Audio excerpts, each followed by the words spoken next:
की तरफ रह गया, उसकी कोई ध्यान नहीं करता, वो पासंग है, यानी इतनी कम वैल्यू है। तो आप कितनी पुण्यात्मा हो और कितना सिमरन आप करते हो और आप कितने धनी होते जा रहे हो अध्यात्म के। कबीर साहब कहते हैं, कबीरा सब जग निर्धना, धनवंता ना कोई, धनवंता सो जानियो जिस पर राम नाम धन हो।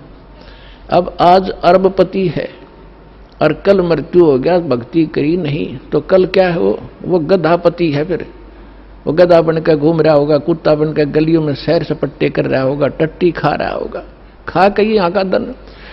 तो पुण्यात्माओं, इस परमात्मा की शरण में आपको यहाँ के भौतिक सुख भी आपके डिमांड रिक्वायरमेंट के अनुसार अवश्य देगा ये दाता, और फिर आपकी जो भक्ति की शेष पूंजी को सुरक्षित रखेगा ताकि चल आपके यहाँ जाते समय आपका धन सुरक्षित रहे। अब क्या बता रहे हैं, सतनाम पालड़ रंग होरी हो, 14 लोक चढ़ाव राम रंग होरी हो, 3 लोक पास्यंग धर रंग होरी हो, तो ना तुले तुलाया राम रंग होरी हो। और हमारी बुद्धि कहाँ सेट कर दी इस काल ने, यहाँ के इस काल की माया की भांग पी ली हमने। एक सरपंच बन जाता है, बस पूछो मत, वो अपने आप को पता नहीं कि महान मान बैठता है। और कोई चेयरमैन बन जाता है 4-5 सरपंचों के ऊपर, बस कहना ही क्या। एक मंत्री और मुख्यमंत्री बनकर काख पीटते फिरते बगैर ज्ञान के बच्चों वाले खिलौने खेल रहे हैं। और आप वो हो जो मनुष्य जीवन के इस उद्देश्य को प्राप्त कर रहे हो, सफल कर रहे हो। तो कहने का दास का तात्पर्य है, जिस प्रसंग को लेकर चले हैं उसी पर आते हैं कि जैसे अब ये परमात्मा का मार्ग प्रारंभ हो गया है, परमात्मा का आदेश है कि पूरे विश्व में जाओगा। परमेश्वर ने इस काल के साथ एक कमेंटमेंट हुआ था, काल तो ये राजी हो गया था, उसने तो ये चतुरता करी थी कि कलयुग में ये इतने कंडेम हो जाएंगे, भक्तिहीन भी हो जाएंगे और इनकी वृत्ति भी खराब हो जाएगी, ये भक्ति के योग नहीं रहेंगे, सब चापलूस हो जाएंगे, विकारी बन जाएंगे। इसलिए उसने कहा था कि भगवान 3 युगों में जीव थोड़े ले जाना। परमात्मा ने कहा था कि तूने सभी मेरी आत्माओं को ऐसा दुखी कर दिया, इनकी क्या दुर्दशा कर दी तूने, गधा बना रखा, कुत्ता बना रखा, क्या ये ऐसे थे जब तेरे पास आए। तब इसने प्रार्थना करके, ये अलग स्टोरी है लेकिन हिंट देना पड़ेगा, फिर आगे चलेंगे। तो उसने प्रार्थना की थी, भगवान 3 युगों में जीव कम ले जाना। मालिक को भी पता था, क्योंकि हमारी शंका बहुत ज्यादा है, तुरंत उत्पन्न हो जाएंगी कि परमात्मा ने ऐसा क्यों वर दिया 3 युगों में जीव ना ले जाने का। तो हमने ऐसे निकम्मा काम किया था, उसके बदले में ये सजा भी थोड़ी है हमारे को।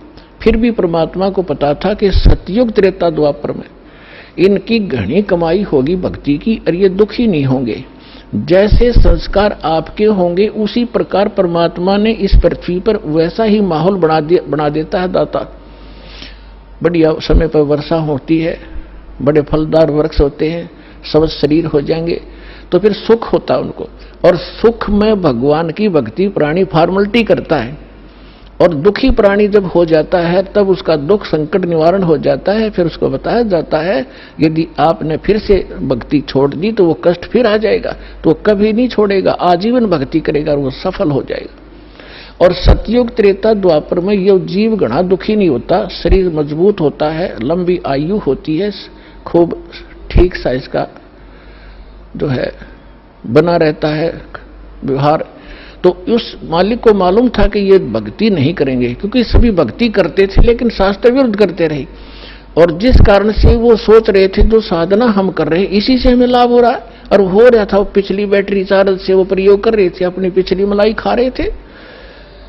तो इस प्रकार परमात्मा को पता था, तब उसने कहा था ठीक है, 4थे युग में कलयुग में मैं अपना ज्ञान प्रचार करूंगा। तो काल ने कहा था कि देखो जी, जबरदस्ती ना करना, बलपूर्वक मत ले जाना, आपके ज्ञान को कोई माने, समझे, स्वीकार करे और आपकी भक्ति करे तो वो आपके हों, और जो मेरे ज्ञान को, जो मैं नकली अपने दूत भेजूंगा अपना ज्ञान प्रचार करने के लिए, उनका ज्ञान जो स्वीकार करे तो वो मेरे ही रहे, आप उनको बलपूर्वक न ले जाना। परमात्मा बोला बिल्कुल सही है। जब मेरा ज्ञान ही स्वीकार कोई नहीं करेगा तो खाक जाएगा मेरे लोक में। वो तो वही जाएगा जो मेरा ज्ञान स्वीकार करेगा, मेरी भक्ति ग्रहण करेगा, तब वो जाएगा। तो काल ने जब परमात्मा ने स्वीकृति दे दी, तब काल ने कहा था कि बेशक अब परमात्मा आए थे जोग जीत नाम से कि जाओ जोग जीत संसारा, जीव न माने कहा तुम्हारा, जीव तुम्हारा कहा न माने, हमरी ओढ़ हो बाद बखाने। फिर कहा था द्वादश पंथ करूं मैं साजा, नाम तुम्हारा ले करूं आवाजा, द्वादश पंथ नाम जो ले ही हमरे मुख में आन समोई, और अनेक पंथ चलाऊं या विद जीवों को भरमाऊं, देवल देव और पितृ धाम पुजवाऊं, और जब ऐसे नकली जब तब सबके मन लाऊं, और जाओ जोग जीत संसारा, जीव न माने कहा तुम्हारा, जीव तुम्हारा कहा ना माने, हमरी ओढ़ हो बाद बखाने। मेरे वकील बन के खड़े हो जाएंगे, तू रामकृष्ण को कैसे भगवान नहीं मानते हो, क्या कर रहे हो। तो परमात्मा ने कहा था कि अब मेरी भी सुन ले दो बात। चौथा युग जब कलयुग आई, तब हम अपना अंश पठाई, काल फंद छूटे डर लोई। जो जितने तू बकवास कर देगा, जितने तू भ्रमित करेगा, बंधन बनाएगा, काल फंद छूटे नर लोई, सकल सृष्टि परवानी खोई। ये परमात्मा का वचन है बच्चों, कोई डूम भाट के गीत नहीं है, समर्थ की वचन है। कि कहते हैं कलयुग बीते 5500 पाचा, तब ये वचन मेरा होगा साचा, और कलयुग बीत जावे जब एता, सकल सभी प्राणी और परम पुरुष पद चेता। अब परमात्मा ने कहा था कि जब चौथा युग कलयुग आवेगा तब मैं अपना अंश भेजूंगा, और उस समय काल के सारे फंद, तेरे सारे दाव पेच, ये अज्ञान को काट दिया जाएगा, और सकल सृष्टि उपदेशी होगी, नाम लेवेगी। और फिर कहा था कि जब कलयुग 5505 बीत जाएगा तब मेरा ये वचन सत्य होगा, और उस समय पूरा विश्व उस परमात्मा के उस परम पद का जानकार होगा, उसको पता चले। अभी तो हम स्वर्ग और नरक, कोई व्यक्ति मर गया, नो के स्वर्गवासी हो गया, चाहे जाता हो नरक में, हमने एक कोड वर्ड बना रखा था। तो अभी तक हमने सतलोक और सचखंड का पता ही नहीं था, परमात्मा का परम पद कौन सा है और कहाँ रहता है, कैसा है, कैसे प्राप्त होता है।